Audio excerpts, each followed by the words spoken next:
जय जगन्नाथ समस्त को बहुत बहुत स्वागत रश्मि किचन को। आज मु आपण मानक सहित शेयर करी राबिड़ी।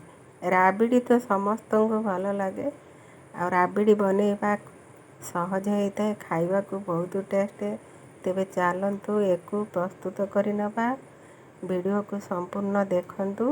राबिड़ी बनवाई मुझे 1 लिटर क्षीर नहीं ताको गोटे पात्र रे ओजाड़ी दबा, छांकी की ओजाड़ी की ताको गैस रे बसई नबा, फुटिया पाई दबा। एटिके दे दीची एको फुटिया पाई छाड़िया। एटी देखंतु क्षीर फुटिलानी 5 मिनिट हबो। क्षीर फुटी फुटी बहुत कमी गलानी आ बहलिया भी हो गला। देखो क्षीर केते कमी आसलानी। ए क्षीर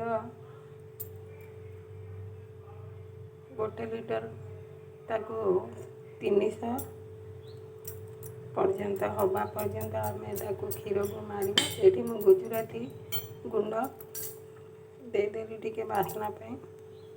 मु एठी गोटे पैन नहीं जाती, एठी मु दे देती आधा कप चीनी। आउ ए पैन ताती जाइए। एबे आमे चीनी को तरलैबा, तरलै की क्षीर रे दबा, तेले कलर भल आसीबो।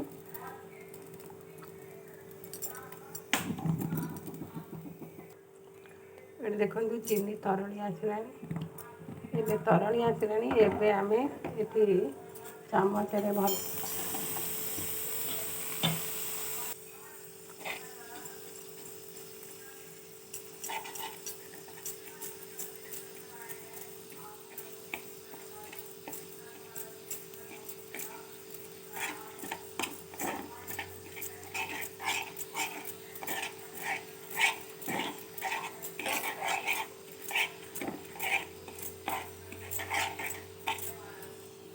चीनी तो तरली गलानी। एबे टिके पानी देदेबा,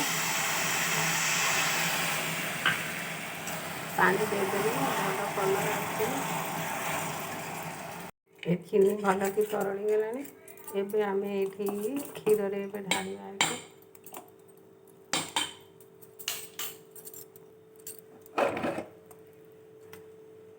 आपण चाहिए चीनी को भी खाली दे पारिबे।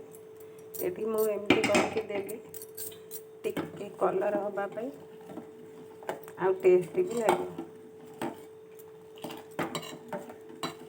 आ क्षीर को सब बड़े एमती घांटीबे नहले लागे जीवो। देखिबा एबे केमती हला। क्षीर बहलिया ही आसलानी आ बहुत कम भी हो गलानी।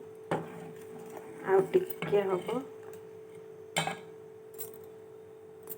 ए साइड गुड़ाक एमती सब कोरी देते। साइड गुड़ा खाइबापी भी भल लगे, बढ़िया बास्ना भी आसलानी।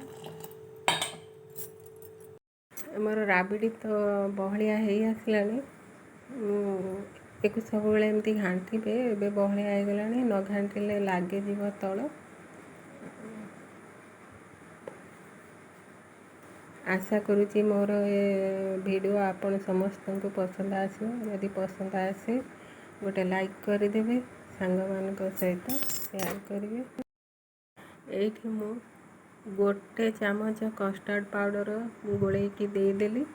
कहीं देली जानती टिके बहलिया होगापी आ टेस्ट भी लगे। राबिड़ी बहुत टेस्ट लगे, बास्ना भी भल आसो। एबे तो एक टिके फुटिया छाड़िबा आ 5 मिनिट। देखंतु राबिड़ी केते सुंदर देखा जाउची आ खाइबा पाई भी बहुत टेस्ट। निश्चय एमती राबिड़ी बनातु, घरे समस्ते पसंद करिवे। वीडियो को संपूर्ण देखंतु, चैनल टी को सब्सक्राइब कर दियंतु, पाखरे थिबा बेल बटन को निश्चय दबांतु नुआ नुआ वीडियो पाइबा पाई।